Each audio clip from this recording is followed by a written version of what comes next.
O Goberno da Xunta de Galiza non fixo absolutamente nada para protexer as traballadoras do SAF nin antes nin despois do asasinato de Teresa de Jesús. O Goberno de Rueda négase a incrementar o financiamento do SAF e máis, no que vai de ano, a Xunta recortou 17 millóns de euros para financiar este servizo. Que propoñemos desde o BNG ante esta situación? Incluir entre as razóns para suspender o servizo de maneira temporal ou total calquer forma de discriminación ou de violencia contra as traballadoras do SAF.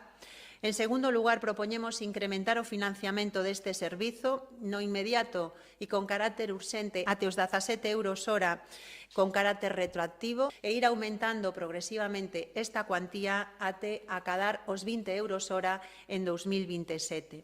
E, por último, tamén creemos que política social debe de implicarse na mellora das condicións laborais destas traballadoras para promover a actualización do convenio que poñemos fin a esa precariedade que viven non só no salarial, sino tamén no laboral e nos seus dereitos.